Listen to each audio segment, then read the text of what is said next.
વિદ્યાર્થી મિત્રો, આજના લેક્ચરમાં આપનું સ્વાગત છે। આજનો લેક્ચર છે આપણો ધોરણ 12 કોમર્સ આંકડાશાસ્ત્ર ભાગ 2 ચેપ્ટર નંબર 4માં સ્વાધ્યાય 4ના સેક્શન ઈ નો દાખલા નંબર 3નો 5મો અને 6ઠ્ઠો દાખલો આજના લેક્ચરમાં આપણે સોલ્વ કરવાના છીએ। સૌપ્રથમ જોઈએ 5મો દાખલો। 5મા દાખલામાં કીધું છે limit h tends to 0 f of x plus h minus f of x upon h આની કિંમત શોધવાની છે। જ્યાં f of x આપ્યા છે x નો ઘન, એટલે કે f of x ની કિંમત આપી છે, અહીંયા શું લખી દઈશું x નો ઘન, પણ f of x plus h આપેલા નથી। તો એના માટે શું કરીશું આપણે, તો જ્યાં x લખ્યો છે ત્યાં x plus h કહી દઈએ, તો સામે પણ જ્યાં x છે એની જગ્યાએ શું આવી જશે x plus h એનો ઘન।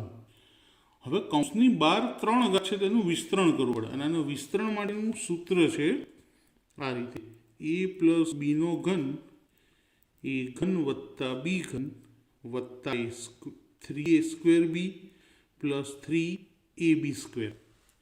આપણે એવું સમજી લઈએ કે a એટલે x અને b એટલે h। તો પહેલા a નો ઘન એટલે x નો ઘન વત્તા b એટલે h નો ઘન વત્તા 3a સ્ક્વેર hb, એટલે a ની જગ્યાએ x રાખીશું તો 3x સ્ક્વેર h, અને વત્તા ab સ્ક્વેર 3a ની જગ્યાએ x અને b ની જગ્યાએ h નો સ્ક્વેર। તો આ શું થયું x પ્લસ h કૌંસની બહાર 3 ઘાત એનું વિસ્તરણ થયું। હવે આપણે દાખલો ગણીએ કે limit h tends to 0 f of x plus h minus f of x છેદમાં h, ફરી લિમિટ h ટેન્ડ્સ ટુ 0। હવે કિંમત મૂકીએ તો f of x plus h ની કિંમત x ઘન વત્તા h ઘન વત્તા 3x સ્ક્વેર h વત્તા 3x h સ્ક્વેર અને માઇનસ f of x, તો f of x ની કિંમત શું છે x ઘન, તો માઇનસ x નો ઘન અને છેદમાં h પ્લસ x ઘન માઇનસ x ઘન ઉડી ગયા, પ્લસ માઇનસ માઇનસ એટલે 0 થઈ જાય। હવે કિંમતો જે બધી એ બધામાં કોમન શું દેખાય છે, h કોમન છે બધામાં, તો h ને કોમન લઈએ કે લિમિટ h ટેન્ડ્સ ટુ 0 એક h બહાર લઈએ, અહીંયા h ની કેટલી ઘાત છે 3, તેમાંથી એક h બહાર લીધો તો કેટલી ઘાત વધશે 2, અહીંયા એક h છે જે બહાર લઈએ તો શું રહેશે 3x નો સ્ક્વેર, 3x h ની 2 ઘાત, એમાં એક h કોમ લીધો તો એક h અંદર વધશે, બધામાંથી એક એક ઓછા કરી દીધા h છેદમાં h। હવે સિમ્પલ h ઉડી ગયો, h ઉડી ગયા પછી બધું એ લખીએ કે limit h tends to 0 h નો સ્ક્વેર, પછી આવો ગોઠવીને લખીએ h ની ઘાત પ્રમાણે 2 ઘાત પછી 1 ઘાત વાળું પદ અને પછી h ની 0 ઘાત વાળું પદ। હવે આના કોઈ અવયવ કે કશું થશે નહીં, તો h ની કિંમત શું મૂકવાની છે 0, તો આ બધામાં h જે છે ત્યાં 0 લખી દઈએ, તો અહીંયા h એટલે 0 નો સ્ક્વેર, 3x h ની જગ્યાએ 0, અહીંયા h છે જ નહીં જે છે એમનું એમ, 0 નો વર્ગ 0, કોઈ પણ સંખ્યાને 0 સાથે ગુણીએ તો 0 અને 3x નો સ્ક્વેર, આ ત્રણેયનો સરવાળો, 0 ની તો કોઈ વેલ્યુ જ નથી તો શું રહ્યું ખાલી 3x નો સ્ક્વેર। તો આપણને આ કિંમત શું મળી 3x નો સ્ક્વેર। હવે આવો જ દાખલો બાજુમાં જો સેમ રકમ છે, પણ f of x અહીંયા જે x ની 3 ઘાત આપી હતી એના બદલે અહીંયા x ની 7 ઘાત આપી છે।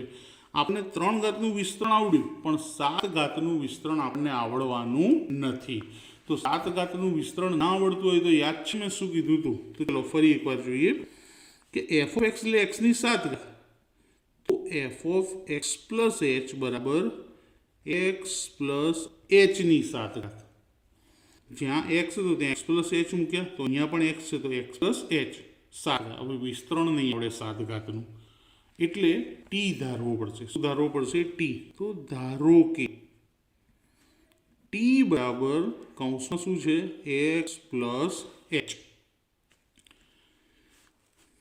પણ એચની કિંમત 0 આપી છે કે એચ ટેન્ડ્સ ટુ 0 હોવાથી એચ તો 0 થઈ ગયું એટલે એચ લખાશે નહીં. શું રહ્યું ખાલી એક્સ, તો T tends to x. H 0 થઈ ગયા એટલે નીકળી ગયા, તો રહ્યું ખાલી એક્સ, તો ટી ટેન્ડ્સ ટુ એક્સ. હવે આ ટી બરાબર એક્સ પ્લસ એચ છે, છેદમાં એકલો એચ છે, તો એચની કિંમત જોઈતી તો એક્સને ડાબી બાજુ લઈ જવો પડે, તો ટી માઇનસ એક્સ નિશાની બદલાઈ જશે અને સામે એચ. તો એચ જ્યાં હોય ત્યાં શું લખીશું ટી માઇનસ એક્સ, ટી હોય ત્યાં શું લખીશું એક્સ પ્લસ એચ, અને એચ ટેન્ડ્સ ટુ 0 જગ્યાએ શું લખીશું ટી ટેન્ડ્સ ટુ એક્સ. તો અહીંયા ચલો પહેલાં તો રકમ લખી દીધી, limit H tends to 0 x F of x plus H minus F of x upon H. કિંમત મૂકીએ પહેલાં, limit H tends to 0 F of x plus H કેટલા આવ્યા એક્સ પ્લસ એચની 7 ઓછા એફ ઓફ એક્સ કેટલા હતા એક્સની 7 અને છેદમાં છે એચ. 7 વિસ્તરણ નથી આવડતું એટલે આપણે આને શું ધારી લીધા છે ટી. તો લિમિટ એચ ટેન્ડ્સ ટુ 0 છે તેની જગ્યાએ શું લખવાનું છે હવે ટી ટેન્ડ્સ ટુ એક્સ અને એક્સ પ્લસ એચ જેને આપણે ટી ધાર્યા છે, તો ટી 7 ઓછા એક્સની 7 છેદમાં એચ છે. એચની કિંમત શું છે જુઓ, એચ બરાબર ટી માઇનસ એક્સ, એટલે એની જગ્યાએ શું લખી દઈશું ટી માઇનસ એક્સ. હવે પેલું સૂત્ર ઘાત આગળ એટલે 7 આગળ આવશે અને એક્સની 1 ઓછી થઈ જશે, તો શું થશે 7 એક્સની 6. તો દાખલાનો જવાબ આવી ગયો. બંને દાખલાની રકમ એક સરખી છે, પણ એકની અંદર આપણને વિસ્તરણ આવડતું હતું તો વિસ્તરણ કરીને દાખલો ગણ્યો, બીજામાં આપણને વિસ્તરણ આવડતું ન હતું એટલા માટે ટી ધારીને દાખલો ગણ્યો. તો બંને દાખલાનો જવાબ આવી ગયો. તો મિત્રો વિડીયો પસંદ આવ્યો હોય તો લાઈક કરજો, બને એટલો વધારે તમારા ફ્રેન્ડ સર્કલમાં શેર કરજો અને ચેનલને સબસ્ક્રાઈબ કરવાનું ભૂલતા નહીં. આવા નવા વિડીયો તમને મળતા જ રહેશે. Thank you.